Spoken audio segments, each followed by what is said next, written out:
예, 오늘 말씀의 제목은 영생의 말씀이 주께 있사오니입니다. 오늘 아침 말씀도 요한복음 6장 첫 부분에서 예수님이 행하신 오병이어 사건 이후에 이어지는 말씀입니다. 예수님께서 보리떡 5개 물고기 2마리로 배가 고픈 사람들을 먹이셨죠. 그래서 사람들은 예수님은 우리 육신에게 생명의 떡을 주시는 분이구나, 고마우신 분이다. 그래서 예수님을 따라다니면 우리가 살아갈 수 있는 생명의 떡을 주시겠구나 해서 예수님을 쫓아간 것입니다. 이제 그렇게 쫓아온 우리들을 향해서 예수님께서 하늘에서 내려온 생명의 떡의 비밀을, 놀라운 비밀을 설명하고 있는 것이죠. 그제와 어제 말씀에서 예수님은 자신이 참 생명의 떡이라는 말씀을 하셨습니다. 곧 예수님은 하늘에서 내려온 세상에 생명을 주는 떡이라는 말씀, 내 살을 먹고 내 피를 마시는 자는 영생을 가졌고 마지막 날에 내가 다시 살릴 것이라는 말씀, 내 살은 참된 양식이요 내 피는 참된 음료로다라는 말씀을 하셨습니다. 요한복음 6장 54절 55절에 보면 내 살을 먹고 내 피를 마시는 자는 영생을 가졌다. 그리고 내 살은 참된 양식이요 내 피는 참된 음료로다라는 말씀하십니다. 여러분, 이 말씀은 우리에게도 어렵게 느껴집니다. 왜냐하면 물질 문명이 극치에 도달한 시대를 살아가는 우리에게도 이 말씀은 어렵습니다. 우리는 뭐 이렇게 감각적으로 만질 수 있고 또 이렇게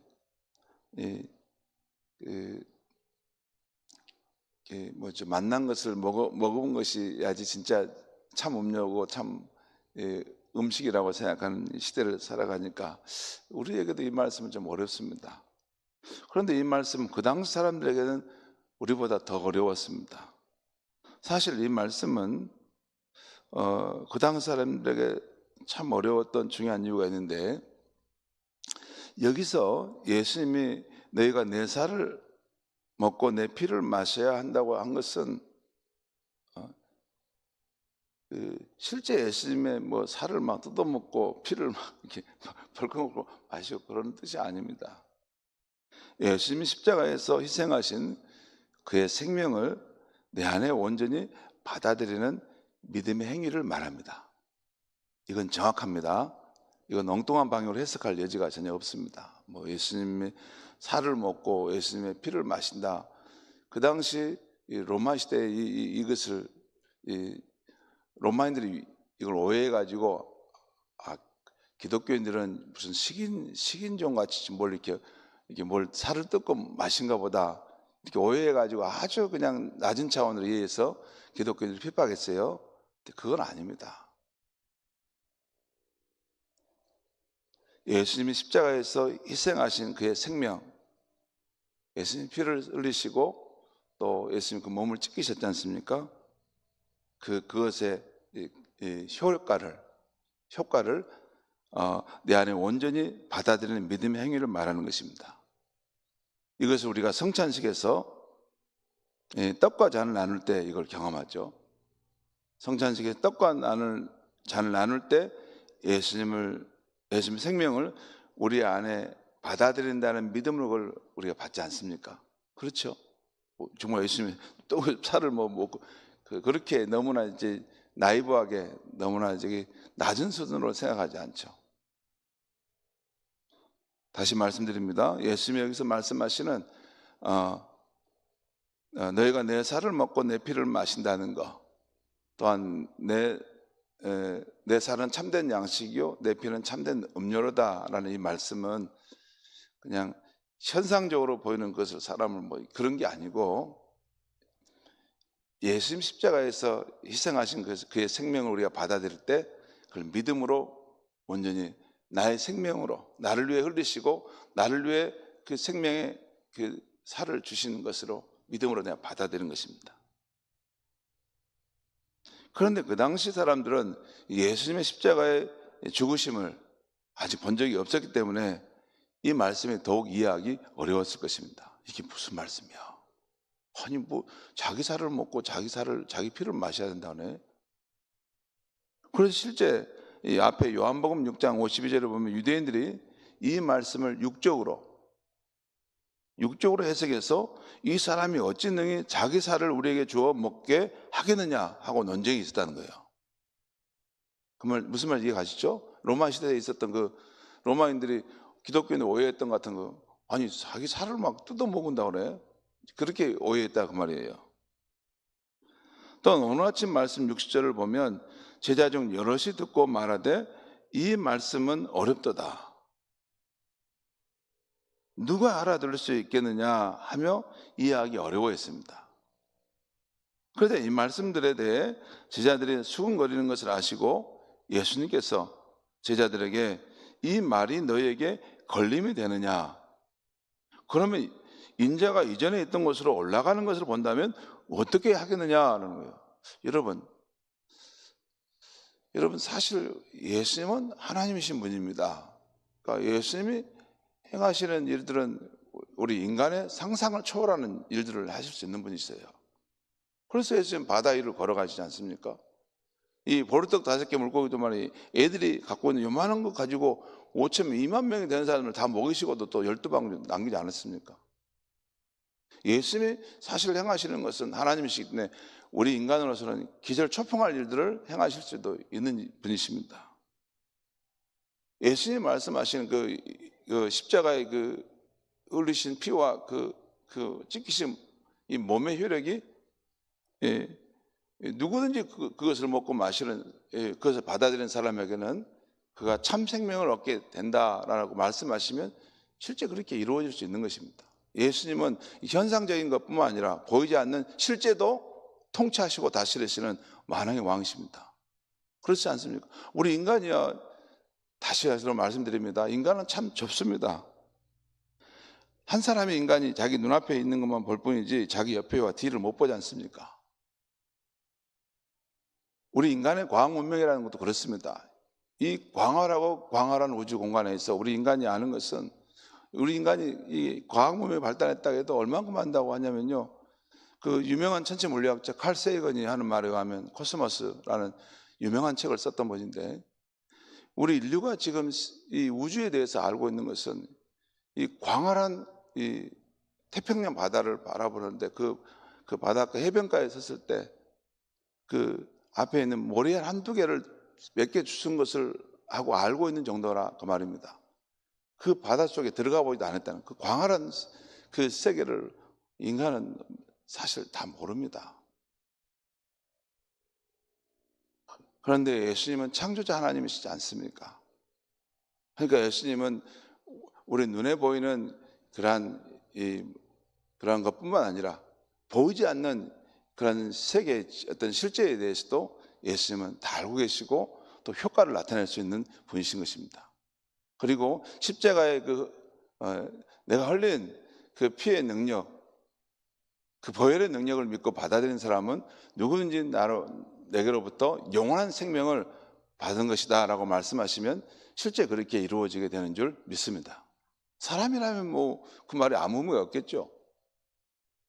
예수님이 그런 권위를 가진 말씀이 그런 분이심을 나타내기 위해서 예수님이 오병이의 기적과 물이 포도주로 바뀌는 그런 놀라운 일들, 또 이런 바다 위에 걸어가시는 그런 일들을 행하시지 않습니까? 그래서 지금 예수님이 그 말씀하는 거예요. 너희들이 이 말씀이 어렵냐?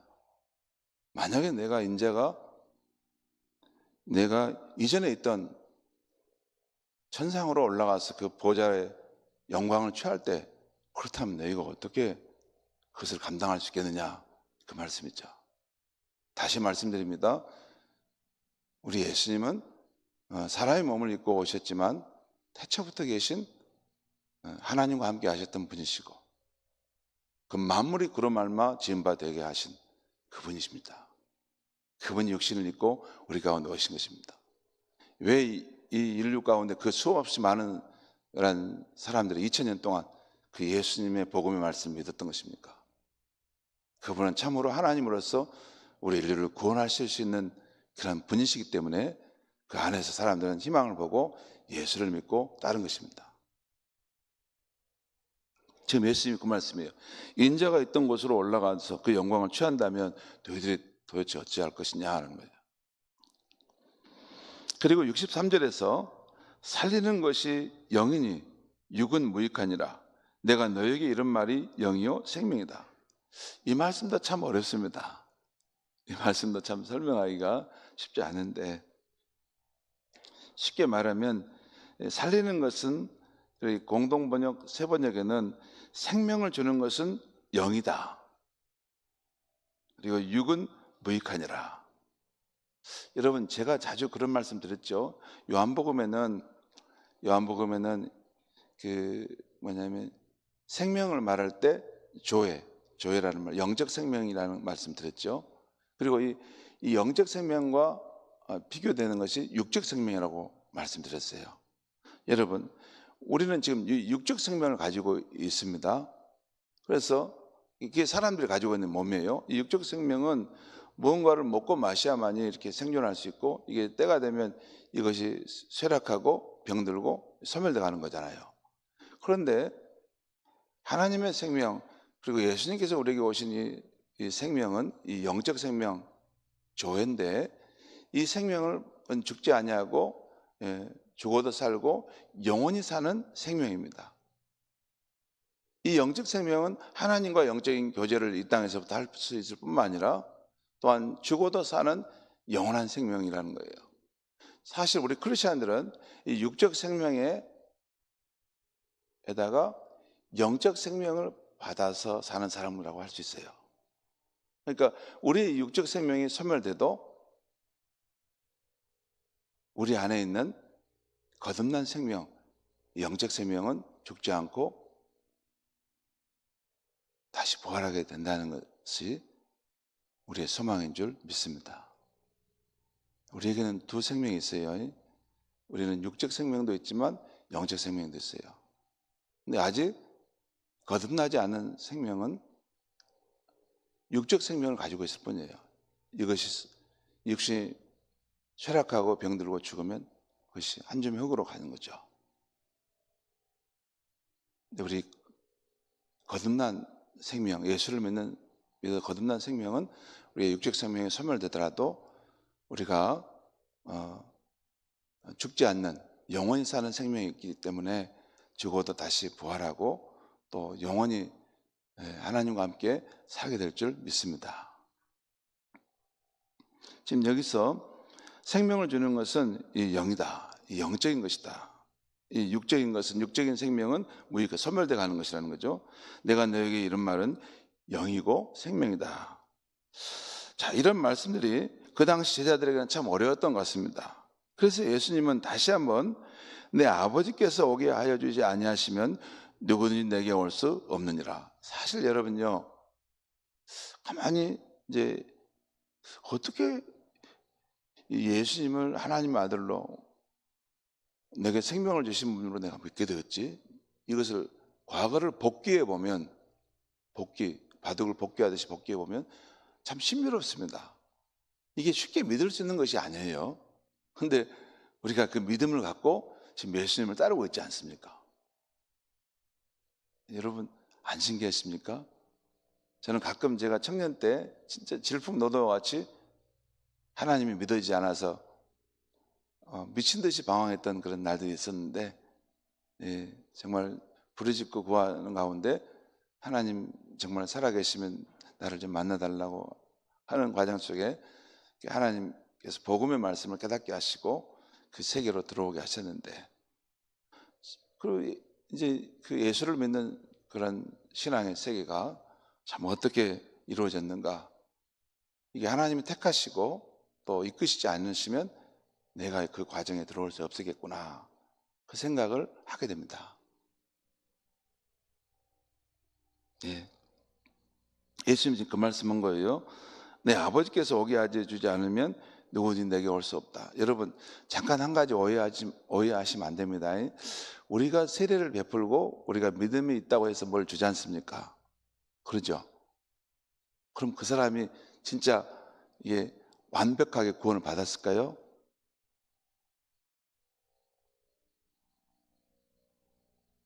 그것은 하나님이 주관하는 영역이죠.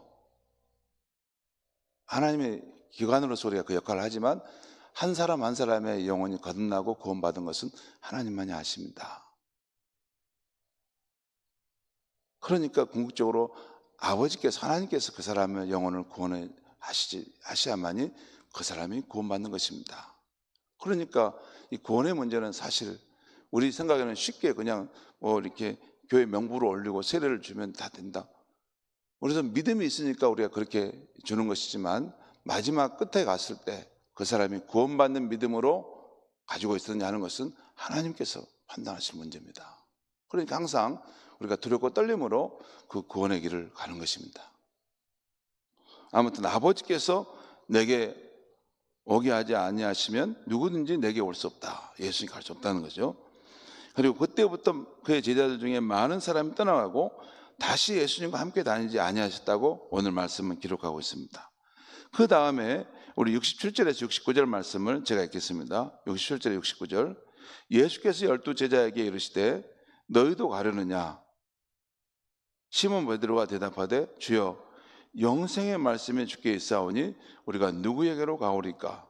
우리는 주는 하나님의 거룩하신 자이신 줄 믿고 알았사옵나이다. 예수님께서 12 제자를 향해서 너희도 가려느냐 할 때 주님 영생의 말씀이 주께 있사오니 우리가 누구에게로 가려오리까? 여러분이 영생의 말씀은 다르게 말하면 생명의 말씀이 주께 있사오니 우리가 누구에게로 가오리까? 그런 말씀도 됩니다.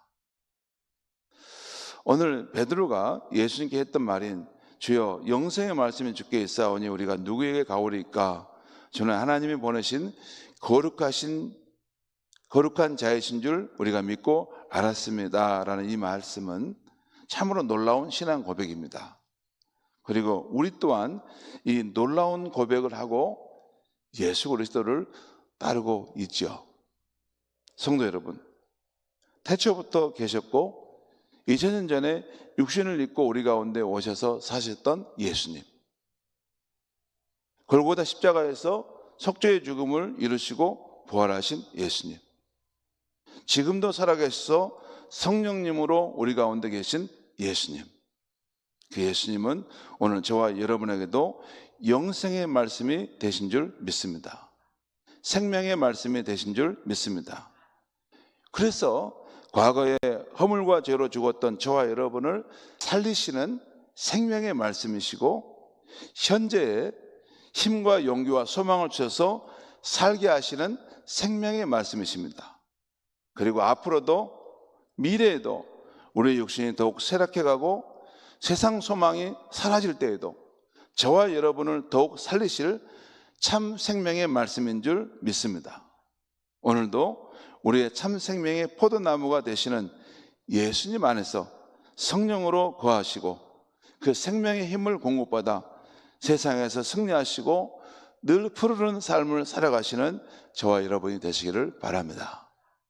기도하겠습니다.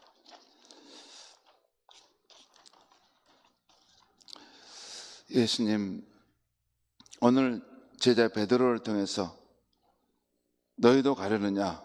주여 영생의 말씀이 주께 있사오니 우리가 누구에게로 가오리까? 이 베드로의 고백이 또한 우리의 고백입니다. 우리는 참 생명이 예수님께 있음을 알고 예수를 믿고 따르는 사람들입니다. 예수님, 오늘도 성령으로 우리 가운데 충만히 임하여 주셔서 예수님께서 우리에게 힘과 용기와 소망을 주시는 살게 하시는 생명의 말씀을 경험케 하여 주시옵소서.